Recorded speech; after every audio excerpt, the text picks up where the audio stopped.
सगळ्यांना नमस्कार. श्री स्वामी समर्थ. मी ज्योती. कशा आहात सगळे? मजेत आहात ना? मजेतच असायला पाहिजे, कारण आयुष्य हे एकदाच भेटतं आणि ते खूप मजेने जगायला पाहिजे. तर काय आहे ना, बऱ्याच वेळा आहे ना, मला एक प्रश्न विचारला जातो की ताई, तुमच्या देवाऱ्यात जी स्वामींची मूर्ती आहे ना, ती किती इंच आहे आणि ती तुम्ही कुठून घेतली आहे? तुमच्यासारखी मूर्ती कुठल्या शॉपमध्ये किंवा कुठे आम्ही अजूनपर्यंत बघितली नाही, तर त्याबद्दलची माहिती सांगा. आता मूर्तीबद्दलचं आहे ना, चॅनलवर ऑलरेडी आपला विस्तर असा व्हिडिओ आपण बनवला आहे. पण नवीन जे काही दादा आणि ताई आहे ना, त्यांच्यासाठी हा पुन्हा एकदा एक छोटासा व्हिडिओ मी बनवणार आहे आजच्या देवपूजेत. तर बघा, ही सुंदर अशी ही स्वामींची मूर्ती आहे माझ्याकडे. ही 6 इंचाची मूर्ती आहे. ही टोटल 6 इंच मूर्ती आहे. आणि ही जी मूर्ती आहे ना, ही मुंबईतूनच मी घेतली आहे. स्वामी आर्ट म्हणून आहे ना, दादांच्या स्टुडिओचं नाव आहे. ते हे स्टुडिओमध्ये बनवतात आणि त्यांची प्रत्येक मूर्ती जी आहे ना, त्याला कॉपीराईट आहे. म्हणजे तशी मूर्ती कुठेच बनवू शकत नाही किंवा कुठे तुम्हाला भेटणारही नाही. तर दादांकडे जे काम होतं ना, सोन्यामध्ये, चांदीमध्ये, मार्बलमध्ये, पितळामध्ये, पंचधातूमध्ये अशा वेगवेगळ्या मूर्ती दादा बनवतात. आता दादांकडे ज्या मूर्त्या बनतात ना, अक्षरशः 2.5 इंचापासून ते मठाची 5 ते 6 फुटापर्यंतची मूर्ती दादांकडे बनते. बऱ्याच मठांमध्ये दादांच्या मूर्त्या जातात. आता दादांकडे जर तुम्हाला मूर्ती ऑर्डर करायची असेल ना, तर त्यांची ऑनलाईनसुद्धा वेबसाईट आहे, ती मी डिस्क्रिप्शनमध्ये देणारच आहे. त्यानंतर नंबर देखील देणार आहे. तर त्यांचे तिथले जे दुसरे कोणी काम करणारे असेल ना, मी त्यांचा नंबर टाकते, कारण दादांशी डायरेक्टली संपर्क खूप ताई बोलल्या की होत नाही आहे त्यामुळे. तर ही जी मूर्ती आहे ना, पहिले तर मी ह्या मूर्तीचा तुम्हाला फेस दाखवते. म्हणजे जसे स्वामी पाहिजे, म्हणजे आता मी ना अक्षरशः माझ्याकडे तर दररोजचे स्वामींचे खूप सगळे फोटोज येतात, कारण आपलं वस्त्रांचं काम आहे त्यामुळे. तर जेव्हा मी जे स्वामींचे मूर्ती बघते ना, तर मलाच आश्चर्य वाटतं की स्वामी हे जे आहेत ना, त्यांचं जो फेस म्हणा, तो म्हणजे एकदम जे आपले घरातले एकदम कडक अशा आजोबा असतात ना, तसाच पाहिजे.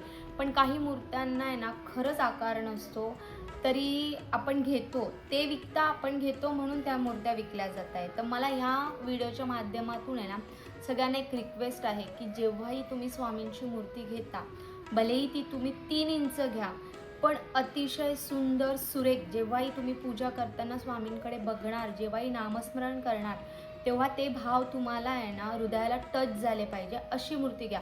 मग असं गरजेचं नाही तुम्ही ती 1 फूटच मूर्ती घेतली पाहिजे, 5 इंच, 4 इंच नाही.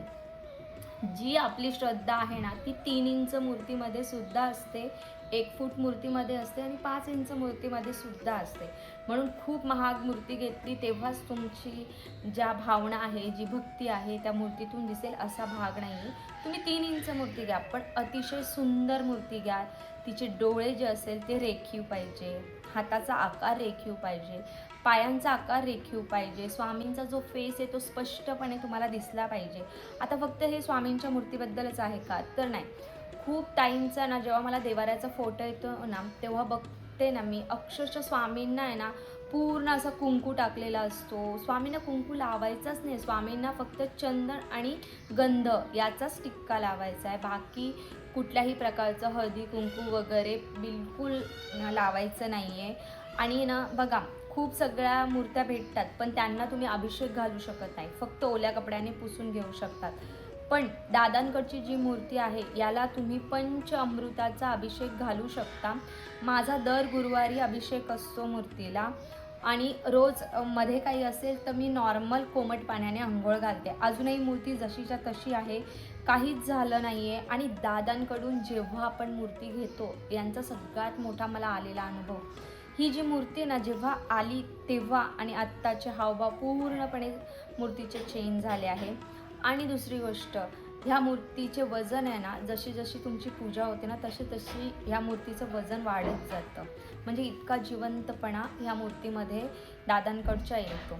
तर म्हणून जर थोडे पैसे जमा करून घ्या, पण मूर्ती अशीच घ्या, कारण खूप सुंदर मूर्ती आहे. आता आपलं आहे ना, वस्त्रांचं 1 फूटच्या खूप ऑर्डर्स असतात. तर मला ना ह्या 6 इंचाच्या मूर्तीवर ना हवं तेवढे वस्त्र घालता येत नाही. म्हणून मी लवकरच 1 फुटाची सुद्धा मूर्ती मागवणार आहे. आता ती कुठून मागवेल काय ते आपण नेक्स्ट व्हिडिओमध्ये बघणारच आहोत. तोपर्यंत आता ह्या मूर्तीचे जे मी सगळे काही फीचर्स आहेत ना ते तुम्हाला मी दाखवते. तुम्ही एकदा बघून घ्या किती सुंदर काम केलं गेलं आहे. हे बघा स्वामींचा हा पाय आणि हे पायांची बोटं आणि इथे बघा किती सुंदर आहे. हात सुद्धा बघा किती छान आहे. हाताची घडी बघा. त्यानंतर इकडचा पाय सुद्धा बघा किती सुंदर आहे आणि ह्या लाईन्स जसं आपण पायाची घडी घातल्यावर कशा लाईन्स येतात त्या प्रकारे लाईन्स आहे. मागून सुद्धा बघा किती सुंदर आहे. त्यानंतर स्वामींचे डोळे बघा तुम्ही. जेव्हाही मी नामस्मरण करते, पूजा करते ना, जेव्हाही अस्वस्थ वाटतं, जेव्हा स्वामींपुढे बघतो ना, असं वाटतं अक्षरशः स्वामी आहे ना जिवंत डोळ्यांनी माझ्याकडे बघताय आणि माझं ऐकताय. ह्या मूर्तीचे आहे ना दररोज हावभाव चेंज होता. कधी मूर्तीचे हावभाव सेम राहत नाही. हा माझा आहे ना खूप मोठा अनुभव आहे. म्हणजे जेव्हाही जे काही प्रसंग असतात, जे काही आपल्या मनात चालू आहे ना, तर जसं काही आपण नाही का आपल्या वडिलांना किंवा आपल्या आजोबांना जेव्हा आपल्या घरचा जो कर्ता पुरुष असतो त्यांना आपले सगळे प्रॉब्लेम सांगतो ना, त्याप्रमाणे त्यांचे कसे फेसचे एक्सप्रेशन असतात सेम ते ह्या मूर्तीमध्ये असतात. आणि खूप छान म्हणजे जेव्हापासून आहे ना ही मूर्ती माझ्याकडे आली आहे ना, वस्त्रांचा बिझनेससुद्धा इतका सुंदर चालला आहे. आयुष्यात माणसंसुद्धा खूप छान येत आहेत आणि खूप असं रिलॅक्स वाटतं आहे. बघा टेन्शन प्रत्येकाच्या लाईफमध्ये आहे, असं कोणीच नाही की ज्याच्या लाईफमध्ये टेन्शन नाहीच आहे. खूप लोकांच्या लाईफमध्ये टेन्शन आहे, पण जे एक ते टेन्शन फेस करण्याची जी ताकद असते ना ती आपल्याला स्वामींकडून भेटते. म्हणून ही मूर्ती आहे 6 इंचाची आणि आता याची प्राईज मी नाही सांगू शकत, पण जवळजवळ मी जेव्हा घेतली होती ना मला वाटतं एक 3,000ची ही मूर्ती होती. 3,200 की 3,000ची 6 इंच मूर्ती. आता याच्यामध्ये वेगवेगळं सगळे प्रकार असतात, तर तुम्ही ते तसं नंबरवर दादांशी बोलून घेऊ शकता तुम्हाला किती इंच मूर्ती पाहिजे. आता याच्यामध्ये जे काही तुम्हाला दिसतंय रेखीवपणा तो 3 इंच मूर्तीमध्ये सुद्धा तुम्हाला दिसणार आहे. आणि ह्या मूर्तीला सुंदर असा अभिषेक तुम्ही दर गुरुवारी करू शकतात.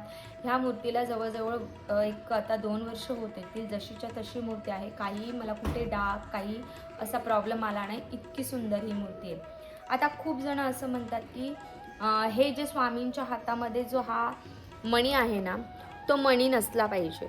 आता याच्यामध्ये श्रद्धा अंधश्रद्धा दोन्ही गोष्टी आहे. आता जिथपर्यंत जे स्वामी भक्त आहेत त्यांनाही माहिती आहे हे पूर्ण जे ब्रह्मांड आहे ते स्वामींनी त्यांच्या 2 बोटांमध्ये पकडलं आहे. त्याचा हा मणी आहे. म्हणजे ही पूर्ण जे ब्रह्मांड आहे ना हे आहे. आता जर स्वामींनी हे ब्रह्मांड सोडलं तर काय होईल. पण हा झाला हा एक पार्ट. दुसरा एक पार्ट काय आहे ना की जसे आपले दिंडोरी प्रणित स्वामींचं जे लोक करतात ना ते अतिशय साधीभोळी भक्ती आहे. आणि जे अक्कलकोट स्वामींची भक्ती करतात ना ती खूप कडक आहे. म्हणजे अक्कलकोटमध्ये जेव्हा स्वामी होते ना तर ते अतिशय कडक होते. म्हणजे राजा महाराजा असो किंवा अजून कोणी आमदार खासदार असो स्वामींपुढे कोणाची उभी राहण्याची ताकद नव्हती. इतके कडक प्रवृत्तीचे स्वामींचं ते रूप होतं. ते जितके मवाळ होते ना पण ते नेहमी रागात आणि नेहमी असे कडक शिस्तीचे होते. ते थोडंच बोलणार पण नेमकं बोलणार, पण त्या थोड्या एक वाक्यामध्ये त्यांचा हजारोचा अर्थ लपलेला असायचा. असं अक्कलकोटमधल्या असलेल्या स्वामींचं. मग काही दिंडोरीचे स्वामी दुसरे होते का तर नाही. बघा एक माणूस जसं लहान असतो त्याच्यानंतर तो एक एजमध्ये येतो, नंतर तो एक एजमध्ये येतो, तसं तसं त्याचा स्वभाव चेंज होत जातो. तर त्याचप्रमाणे जे दिंडोरीचे स्वामी आहे ना जे आपले नॉर्मल लोक ज्यांना रोज अभिषेक करायला आता मूर्तीचा रोज अभिषेक झाला पाहिजे, पण मी दर गुरुवारीच करते अभिषेक. पण ज्यांना रोज नैवेद्य दाखवला गेला पाहिजे, रोज जे स्वामींची पूजा केली पाहिजे, रोज त्यांना सकाळ संध्याकाळ नैवेद्य जे काही आपण घरामध्ये जे काही बनवतो जे आपण खाणार आहोत ते सगळ्यात पहिले स्वामींपुढे ठेवायचे, त्यानंतर तुम्ही ग्रहण करायचे. अशा प्रकारे ही सेवा असते. तर खूप लोक असं म्हणतात की तुमचे जे प्रारब्ध असतात ते अजून संपले नसेल तर तुम्ही किती प्रयत्न केला तरी तुमच्या घरी स्वामींनी हातात धरलेला जो मोती आहे तेच तुमच्या घरामध्ये मूर्ती येणार. ज्या दिवशी तुमचे प्रारब्ध पूर्ण होते, प्रारब्ध म्हणजे तुमचे जे काही कर्मधर्म आहे असं मी एका व्हिडिओमध्ये एका गुरुजींच्या तोंडाने ऐकलं. आता हे कितपत योग्य आहे, बरोबर आहे, हे तुम्हीच कमेंट्समध्ये तुमच्या अनुभवानुसार मला सांगू शकता. तर जेव्हा तुमचे प्रारब्ध संपतात, तुम्ही एक सुखी संसाराला लागतात आणि तुमच्या आयुष्यात काही टेन्शन उरत नाही, तेव्हा ती मूर्ती तुमच्या घरात ती स्वतःहून येते असं म्हटलं जातं. आता हे कितपत योग्य आहे की नाही हे मलाही याचा काही अनुभव नाही. आता मी जेव्हा ही मूर्ती बुक केली तेव्हा मी स्वतः दादांशी बोलली होती आणि दादा जे आहेत ना ते 24 तास म्हणजे झोपण्याची जी वेळ सोडली तर बाकी याच्यामध्ये ते 24 तास नामस्मरणमध्ये असतात. त्यांच्याकडे म्हणजे खूप खूप जे लकी असेल ना तेच त्यांच्याशी त्यांचं बोलणं होतं. बाकी तुम्ही कितीही प्रयत्न करा दादांशी बोलणं होत नाही. त्यांचा अनुभव खूप मोठा आहे. जेव्हा ते मूर्ती बनवायला बसतात तर ते जवळजवळ 2-2, 3-3 दिवस विदाऊट काही न खाता न वॉशरूम जाता मूर्तीचं त्यांचं काम चालू असतं. म्हणजे ते काय त्यांच्यामध्ये जी चेतना आहे, त्यांच्यामध्ये स्वामींनी दिलेली ती कला आहे, त्यांच्यामध्ये दिलेलं जे काही त्यांच्यामध्ये जो गुण आहे ना तो किती विचार करा 2 दिवस कंटिन्यू सुद्धा ते मूर्तीचं काम करत असतात. त्यांना कधी रात्र झाली कधी दिवस हे सुद्धा माहीत पडत नाही. म्हणजे विचार करा किती प्रचिती असेल स्वामींची त्यांना.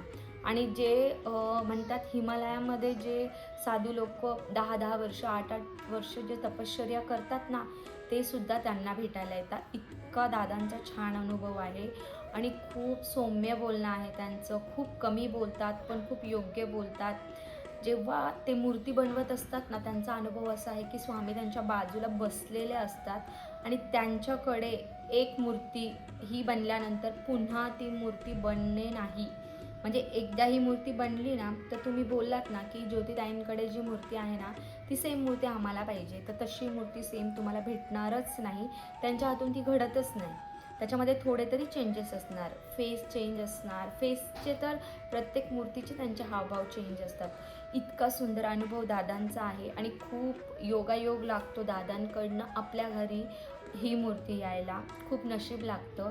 त्याचे खूप मोठे मोठे अनुभव आहेत. माझी जेव्हा मूर्ती मी दिली होती ना तर जवळजवळ दादा माझ्याशी अर्धा तास बोलले होते आणि तर दादा मला बोलले की ते ब्रह्मांड नायक आहे. त्यांनी पकडलेला जो 2 बोटांमध्ये ना पूर्ण ब्रह्मांड पकडले. तर विदाऊट मोती असलेले स्वामीसुद्धा तुम्हाला चांगलाच अनुभव देणार आहे. फक्त इथं मॅटर करतात तुमचे प्रारब्ध. तुमचे जे प्रारब्ध असणार आहे ना तिथे देवसुद्धा चुकले नाही आहे. तर आपण मनुष्यरूपी मानव आहोत तर आपलेही प्रारब्ध कधीही चुकणार नाही. जे तुम्ही आज कर्म करणार उद्या त्याचं फळ तुम्हाला आज ना उद्या म्हणतात ना व्याजासहित भेटणारच आहे. म्हणून हा तरी आणि मलाही ते थोडंसं पटलं थोडं नाही पटलं. पण आता माझ्याकडे माझे काही प्रारब्ध राहिले असेल म्हणून कदाचित हे आले असेल. पण मला ही मूर्ती आल्यानंतर मला कुठलेही चुकीचे अनुभव किंवा काहीतरी चुकीचं घडतंय असं काही मला वाटलं नाही. जे काही आपल्या गोष्टी असतात ना त्याच घडत आहे. पण हो असं म्हणतात की जो संसाराचा जो गाडा आहे ना म्हणजे एक प्रॉब्लेम झाला की दुसरा असतो. हेल्थचा म्हणा, फॅमिलीमध्ये म्हणा, कुठल्याही गोष्टीचा तर तो कंटिन्यू चालूच असतो. पण मग कदाचित असं असू शकतं. पण बघू आता हा अनुभव तर आहे. पण जेव्हा मी 1 फूट मूर्ती मागवणार आहे ना तेव्हा मी विदाऊट मोतीची मागवणार आहे. बघू काय अनुभव त्याच्यातून येतो आणि काय लाईफमध्ये चेंजेस होतात. तर तो सुद्धा ती मूर्ती आल्यानंतर तो सुद्धा अनुभव मी नक्कीच तुमच्यासोबत शेअर करणार. तर दादांकडून जर तुम्हाला ही मूर्ती मागवायची असेल तर त्यांची साईड आणि त्यांचा नंबर हे दोन्हीही मी आजच्या व्हिडिओमध्ये देणार आहे. तर तुम्हाला जी काही माहिती हवी आहे त्यांच्या साईडवर जाऊन किंवा त्यांना फोन करून तुम्ही ती माहिती घेऊ शकता. त्यानंतर दुसरा एक प्रश्न होता की बरेच जे कानाप्रिय आहे जे कानाची सेवा करता बालकृष्णाची त्यांनी खूप वेळा मला कमेंट्स केली होती की ताई म्हणजे त्यांनी हिंदीमध्ये कमेंट्स केली होती की आप कान्हा जी को है ना कपड़े पोशाक डाला करो और उनका श्रृंगार किया करो क्योंकि कान्हा जी को विदाउट वस्त्र रखना नहीं चाहिए. तो जो दीदी ने मुझे कमेंट्स की थी उसकी मैं रिस्पेक्ट करती हूँ और आपकी बात सही है. पहले डालती थी पर कभी कभी ना बहुत गर्म होता था तब मैं कान्हा को कपड़े नहीं डालती थी. पर मैं आज से ज़रूर कोशिश करूँगी कि कान्हा को कपड़े ज़रूर मैं पहनाऊँगी और उनका श्रृंगार भी करूँगी. और आज के मैं कान्हा बताती हूँ. आज जो वस्त्र मैंने उन्हें पहनाए हैं वो देखिए कितने सुंदर लग रहे हैं.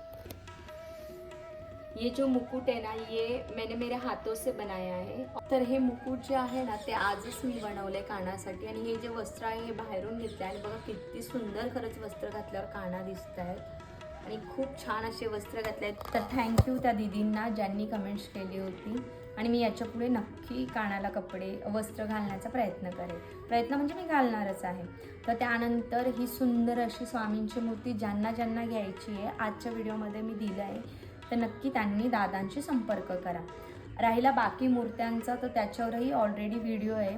तरी ज्या ताई मला पुन्हा विचारता की ह्या मूर्त्या कुठून घेतल्या आहे, तर त्या ताईंना सांगेल की आपल्या लॉंग व्हिडिओमध्ये तुम्ही नक्की बघा, तिथे तुम्हाला नक्की कळेल की आपण कुठून ह्या मूर्त्या घेतल्या आहेत. ह्या पादुकांबद्दलही खूप वेळा विचारलं होतं.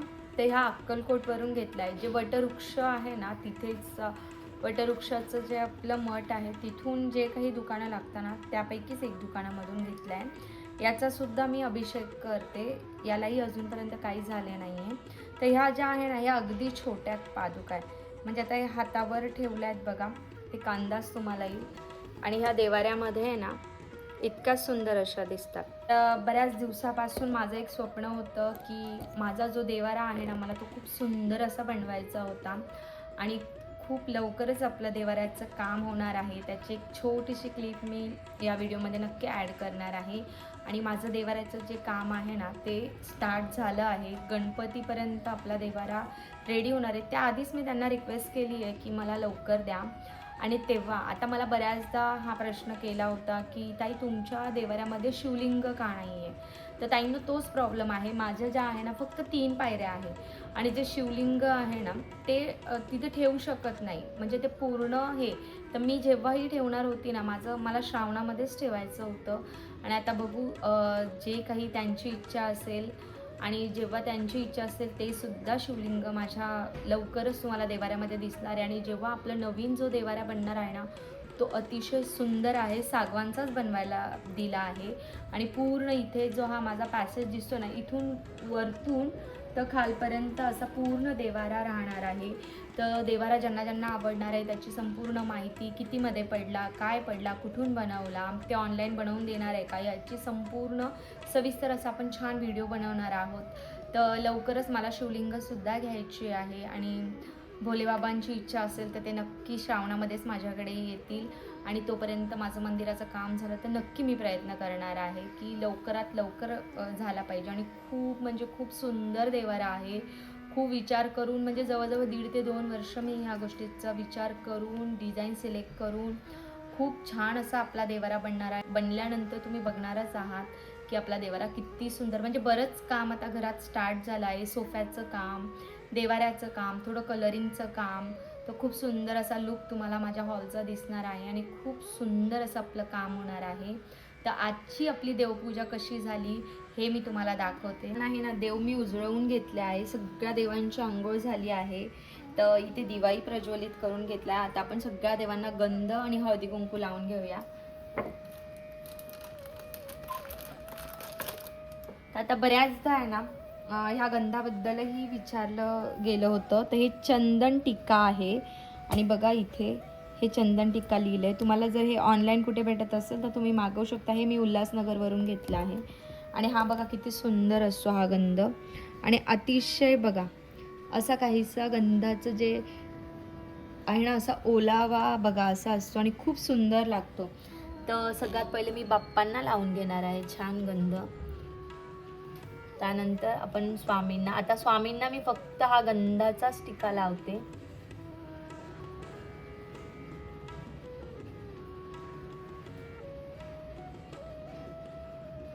त्यानंतर आहे ना आपण सगळ्या देवींना सुद्धा गंध लावून घेणार आहोत.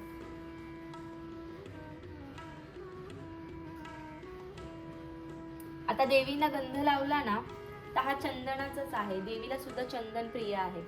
तर मी काय करते ना हा व्यवस्थित लावून घेते जेणेकरून हळदी कुंकू आहे ना खूप छान. आता हे जे कुंकू आहे ना हे प्युअर हळदीचं आहे. तर हे अतिशय आहे ना हे बघा अतिशय भुरभुरीत येतं. त्यामुळे ना कुंकू व्यवस्थित लागत नाही. त्यामुळे मी देवींना सुद्धा लावून घेते आणि त्याच्यानंतर जे आहे ना त्यावर हळदी कुंकू लावते.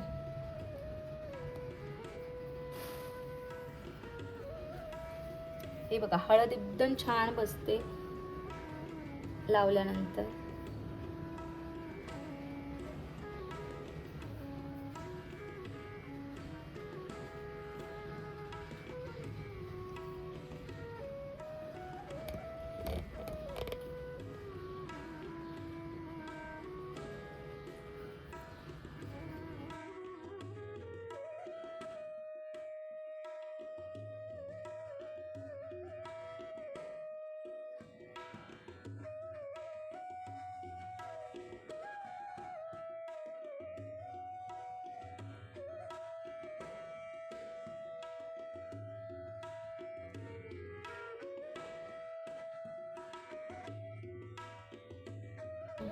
तर जेव्हाही मी श्रीयंत्रावर आहे ना कुमकुम अर्चन करते किंवा आपलं जेव्हाही देव उजळवतात तेव्हा विष्णूंचं आणि महालक्ष्मीचं नाव घेऊन आहे ना यावर कुंकू अर्पण करते. कवड्यांवर टाकताना सुद्धा सेम.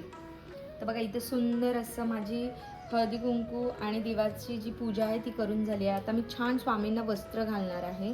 तर आता याच्यामध्ये सुद्धा आहे ना हा जो हार आहे याबद्दलही खूप प्रश्न केले होते. आता इथे ना याला चेन नाही म्हणून मी हा असा धागा लावून घेतला आहे. तर हे ना मला माझी एक सबस्क्रायबर आहे सिद्धी म्हणून आहे ना एक सबस्क्रायबर आहे, तिने मला हा सुंदर असा माझ्या स्वामींसाठी गिफ्ट केला होता आणि ती लवकरात लवकर आहे ना ह्या ज्वेलरीचा बिझनेस स्टार्ट करणार आहे. तर जेव्हाही ती तो बिझनेस स्टार्ट करेल ना मी नक्की तिचा नंबर टाकेल आणि तुम्हीसुद्धा तिच्याकडून ऑर्डर करा. खूप सुंदर वाटतो. फक्त हे जे कुंदन आहेत ना हे मी लावले नंतर स्टिक केले. बाकी हार बघा किती सुंदर आहे आणि एकदम गोल्डचा वाटतो. त्यानंतर ह्या माळा. आता ही जी एक रुद्राक्ष मोती माळा आहे ना ही प्लास्टिकचे मोती नाही आहे. हे जे आपले रिअल मोती असतात ना ते मोती आहे. पर्ल जे असतात ना आपले पर्ल ते आहे आणि बघा किती सुंदर आहे. याची ऑर्डर मी स्वतः घेते पण सध्या वस्त्रांमुळे ही मला बनवायला वेळ नाही भेटत आहे. इथे प्रॉपर जे आहे ना हुक येतं, मी ते धागा बांधला आहे. त्यानंतर ही रुद्राक्ष. हे रुद्राक्षसुद्धा ओरिजिनल आहे. हे रुद्राक्ष कुठलेही प्लास्टिकचे नाही आहे. तर मी नेहमी काही विशेष असेल तेव्हा तो हार घालते आणि नेहमी आहे ना जे रोजच्या पूजेमध्ये ह्या 2 स्वामींना माळा घालते. तर आपण सुंदर असं स्वामींना माळा घालून घेऊया. त्यानंतर ना एका बोटावर असं सुंदर असा आहे ना हिनात्तर लावून घ्यायचा आहे आणि तो स्वामींच्या थोडासा आपण अंगाला लावून घेऊया आणि स्वामींना याचा सुगंध देऊया. आता तर हे जे आहे ना हे स्वामींचे वस्त्र असतात. तर मी याला सुद्धा आहे ना थोडासा आहे ना हिना अत्तर लावून घेते. बघा 4 कोपऱ्याला 4 हिना अत्तरचे हे ड्रॉप लावून घेतले आहे आणि त्यानंतर हे सुंदर असे वस्त्र स्वामींना घालणार आहे.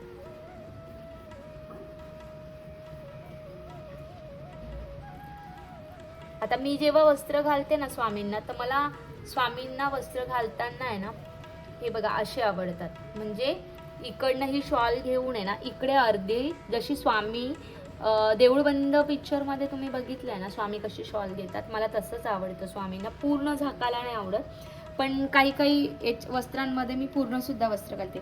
त्यानंतर आता याचा पूर्ण सेट होता. आता गुरुपौर्णिमेला स्वामींची ही धोती, हा त्यावरचा जो पंचा आहे ना बघा किती सुंदर यावर काम केलं आहे. बघा किती सुंदर आहे. यावरचे जे मोर आहे ना ते बघा किती सुंदर आहे. तर हा मी पंचा, ही धोती आणि यावर पेशवाई पगडी ती सुद्धा मी तुम्हाला दाखवते. ही बघा ही सुंदर अशी पेशवाई पगडी स्वामींसाठी मी बनवली होती जेव्हा आपली गुरुपौर्णिमा होती. तर हा ज्या ज्या ताईंनी घेतला त्यांना माहीत असेल. ही पेशवाई पगडी, हा पंचा, ही धोती आणि हे आत्ता सध्या जे स्वामींना वस्त्र घातले ना ते असा पूर्ण सेट येतो आपल्याकडे हा पूर्ण सेट येतो. तर आज गुरुपौर्णिमेला मी हा ड्रेस घातला होता. आज मी छान स्वामींना शॉल घातली आहे आणि त्यावर सुंदर अशी ही पेशवाई बघा किती सुंदर. हे जे आहे ना हे क्रिस्टल आहे.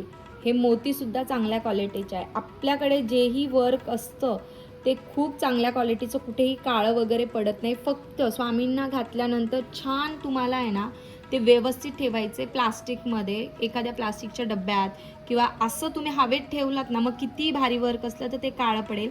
म्हणून जेव्हा स्वामींना घालून होतं त्यावेळेस तुम्हाला हे छान प्लास्टिकच्या पिशवीतच पॅक. मी तुम्हाला प्रत्येक वस्त्रांबद्दल सोबत आणि मुकुटासोबत आहे ना तुम्हाला मी प्लास्टिकची पिशवी देते. तर त्यातच तुम्हाला सुंदर ठेवायचं आहे. आणि जेव्हाही मुकुटवर थोडीफार धूळ बसते, जेव्हाही मुकुट घाण होतो तो हा वॉश होत नाही, वस्त्र वगैरे सगळं वॉश होतं. तर याला क्लीन कसं करायचं हे मी तुम्हाला आज दाखवणार आहे. वस्त्रांवर इथे जिथे काही वर्कवर आहे ना धूळ बसते ना ती क्लीन कशी करायची ते आपण बघणार आहोत आता. तर बघा अशी टेप येते, ही ट्रान्सपरंट टेप. ही कुठेही तुम्हाला छोट्यामध्ये 10 रुपयाला भेटून जाते. ती एक आणून ठेवायची आहे आणि ही टेप आहे ना थोडीशी तुम्हाला घ्यायची आहे. तर आता हा मुकुट आहे तर याच्यामध्ये ना हे 4 बोटं ठेवायचे आणि फक्त याच्यावर बघा असं टॅप टॅप करायचं. आता हे जास्त वर्क आहे ना, त्यामुळे हे होत नाही आहे बघा. तर याने काय होईल ना, याच्यावर जी काही धूळ लागली आहे बघा, इथे दिसतंय तुम्हाला. आता ते मोबाईलमध्ये एवढं व्यवस्थित नसेल दिसत. ही पूर्ण याच्यावर जी काही धूळ चिपकलेली असते ना याच्यावर, तर ती व्यवस्थित आहे ना याच्यावर ती धूळ लागून जाते आणि तुमचं मुकुट आहे ना पुन्हा नव्यासारखं दिसतं. आता हे ऑलरेडी नवीनच येतं, हे इतकं घाण नाही आहे. पण तुमच्या इथे कुठेही इथे धूळ लागली आहे काय, तर बघा फक्त आहे ना असं टॅप टॅप करायचं. इतकी मोठी टेप नाही घेतली तरी चालेल, छोटी घ्या तुम्ही. एक 10 ते 20 रुपयाची भेटते. आणि याच्यावर वर्कवर सुद्धा आहे ना ओल्या कपड्याने वगैरे नका पुसू, त्यापेक्षा ना असं छान असं हे व्यवस्थित टॅप टॅप करून घ्यायचं. मुकुट तुमचं एकदम सुंदर होईल. आणि आता हे जे मुकुट आहे ना, हे मुकुट मी तुम्हाला स्वामींना कसं घालायचं ते दाखवते. कारण बऱ्याचदा काय होतं ना, इतके सुंदर मुकुट आणि इतके सुंदर वस्त्र ताई घेतात, पण काही काही ताई आहे ना व्यवस्थित खरंच स्वामींना घालत नाही. आता तुम्हाला जर ही डिझाईन समोर दिसते, ही प्रॉपर समोरच आली पाहिजे. कोणी असं असं मुकुट घालणार, कोणी असं घालणार. अक्षरशः काही काही ताई तर डायरेक्ट उलटं घालून टाकतात. हे बघा, तर इथे प्रॉपर असं पकडायचं आहे आणि नॉर्मली आहे ना तुम्हाला बस बघा किती प्रॉपर मुकुट वाटतं. हे छान असं इथे आलं पाहिजे. हा जो भाग आहे हा प्रॉपर इथे आला पाहिजे आणि हे इकडे बघा किती फिटिंग बघा सगळं. जर थोडंसं आहे ना तुम्ही असं वाकडं तिकडं घातलं नाही बघा. आता असं पण कोणी कोणी घालतं मुकुट. आता हे दिसताना बघा मुकुट कसं दिसतंय, हे बघा. हे घातल्यावर बघा किती प्रॉपर मुकुट वाटतंय.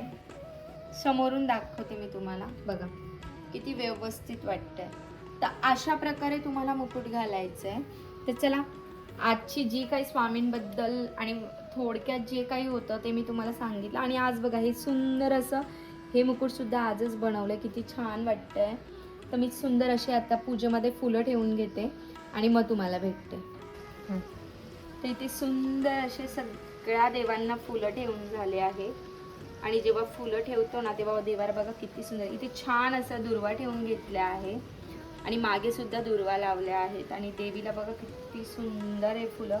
आणि गुलाब बघा किती फ्रेश आहे, त्यामुळे किती सुंदर वाटतंय. तर छान सगळी पूजा मस्त झाली आहे. आता मी अगरबत्ती लावून घेते.